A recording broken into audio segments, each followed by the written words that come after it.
আসসালামু আলাইকুম। আজকে সরকারি কর্মচারী দাবি আদায় ঐক্য পরিষদের একটি মিটিং অনুষ্ঠিত হয়। এই মিটিংয়ে সরকারি কর্মচারীদের জন্য গঠিত নবম পে কমিশনে দাবি দেওয়া পেশ এবং নবম পে কমিশনের চেয়ারম্যান মহোদয়ের সঙ্গে সাক্ষাতের বিষয় নিয়ে একটি গুরুত্বপূর্ণ আলোচনা অনুষ্ঠিত হয়। এই আলোচনায় সরকারি কর্মচারীদের মধ্য থেকে দাবি আদায় ঐক্য পরিষদের নেতাকর্মীরা এখানে উপস্থিত ছিলেন।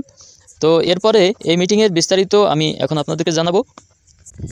এই মিটিংয়ে আজকে প্রাথমিক আলোচনা হয় এবং সেই আলোচনার মাধ্যমে নেতাকর্মীরা একটি চূড়ান্ত সিদ্ধান্তে আসেন। এরপরেও আগামী সোমবার আগারগাঁও প্রবীণ হাসপাতালে বিকাল 5টা 10 মিনিটে আবারও চূড়ান্ত একটি মিটিং অনুষ্ঠিত হবে। সেই মিটিংয়ের মাধ্যমে চূড়ান্তভাবে সিদ্ধান্ত নেওয়া হবে কী কী বিষয়ে দাবি দেওয়া পেশ করা হবে পে কমিশনের কাছে এবং পে কমিশনের চেয়ারম্যান মহোদয়ের সঙ্গে সাক্ষাতের বিষয়ে সেখানে চূড়ান্ত আলোচনা হবে।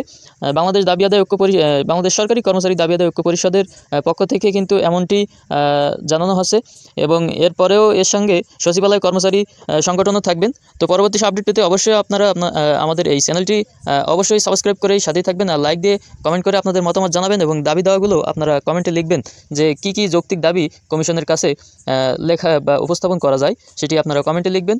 তো লাইক দিয়ে কমেন্ট করে অবশ্যই সাথেই থাকবেন, সাবস্ক্রাইব করে অবশ্যই সব আপডেট পেয়ে যাবেন ইনশাল্লাহ।